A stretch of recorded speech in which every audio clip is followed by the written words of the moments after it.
What is happening, YouTube? This is Immortal Coil, your future minister of whiskey mysticism. Revolution is my name, and today we're talking Logan. The Simpsons are very famous for predicting the future, either through ironic jokes or Hollywood machinations of social engineering, daring to put the truth out there and laugh at us as the audience. We get little glimpses of the future from time to time through entertainment. 2017's Logan is universally lauded as a masterpiece in comic book cinema. It directly paved the way for the Deadpool duology at this point, and put Logan in a class of movies, which if we're talking comic book movies, it's alongside Batman 89 and Chris Nolan's Batman trilogy. And then it also, I would argue, paved the way for the MCU, where it was okay to tell serious stories. It was such a resounding movie that both Hugh Jackman and Patrick Stewart agreed to bow out of their parts thereafter.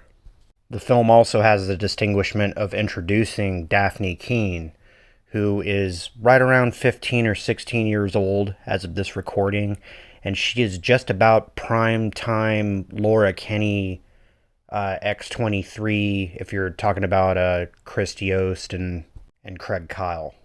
Now, I also want to give a nod to Ethan Van Sciver. Whether you think he is a visionary or a piece of crap, he did create X-23 in a way, and you can go bother him about that if you want to know that story. Now, Logan was a lot of things. To me, I went and paid money to see this movie in the theater 5 separate times. The first time I went to go see it, there were instances where I would open my mouth in response to something that somebody said to Wolverine, and Wolverine would say it exactly at the same time with me, back to the character who he's talking to. And I was like, oh shit, this is the real fucking deal.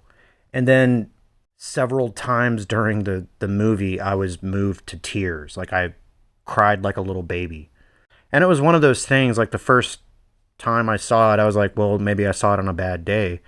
But every time I went back, the same scenes that made me cry before made me cry over and over again. And, I mean, geez, it's been about 3.5 years at this point. And, I still get choked up. And the very end, you know, where she calls him daddy, still gets me. I'm the father of a daughter who looks remarkably like X-23. But daddy-daughter movies can do that to me. Fucking Man on Fire gets me the same way. Now that all that heavy shit's out of the way, the point of this video is that early on in the movie, you know, you get introduced to Logan, you see that he's older. He can still fight when he's pushed to rage, but he's not quite the warrior he once was. And that's because he's suffering from adamantium poisoning. The very thing laced to his bones that makes him unbreakable has slowly taxed his healing factor to the point where it's gonna start to fail throughout the course of the movie. Charles was involved in something called the Westchester incident, where it's revealed to us that he's suffering from ALS or something like that, where he loses control of his ability to regulate his psychic attacks. And as a result, he ended up killing the X-Men, except for Logan, who has the adamantium to help protect him, but then also the healing factor. And that comes into play later on. So in order to keep him safe, Logan has stashed him way south of the Mexican border in this old abandoned silo that he's poked holes through to sort of give that sense that it's Cerebro, somewhere that he knows Charles will feel safe.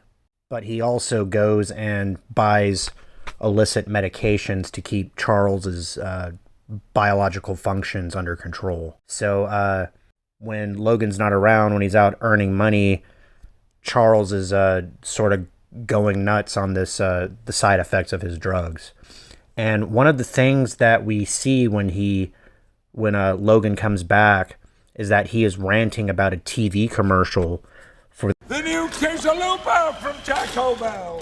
And in 2017, it sounded kind of like funny, like it sounded like something that they do, but they hadn't had an official product for that yet. But lo and behold, I go to Taco Bell and there is a no shit fucking quesalupa. And I was like, what? So I went and watched the scene back again, and then I looked on the internet for the ingredient description, and they ripped this meal, if you want to call it that, right out of the Logan movie. So I took myself down to Taco Bell. I had a list of questions for them. Get it with chicken. Can I get it with chicken? Yes. Get it with steak. Can I get it with steak? Yes. But with the cheese baked right in the shell, it's the next big thing. And is the cheese baked directly in the shell? It's like in the middle of the flatbread and like the soft tortilla. And then we had the whole make way, sir, and the I know who you are, but sometimes I don't recognize you. Now, it's also really interesting because whereas Logan is playing the part of the caretaker for an ailing Charles Xavier, there was an episode of Star Trek The Next Generation called Unification, where Patrick Stewart, who plays Jean-Luc Picard, is playing caretaker for Mark Leonard's Sarek, who is Spock's father and a distinguished Federation ambassador. The parallels between those two things are very striking, and it shows an instance of, in my opinion, generativity. And whether or not that was intentional, I don't know if James Mangold is a Trekkie or not, but it does rhyme quite well if we are to borrow some verbiage from George Lucas. So thanks for tuning in. That's my silly foray into Taco Bellery. I'd like to ask you guys to like, share, subscribe, drop me a comment. Let me know what you want to see on future editions of Savage Spirituality. This is an instance of life imitating art, imitating life, and it was kind of delicious. It's time to change. It can't stay the same. Revolution.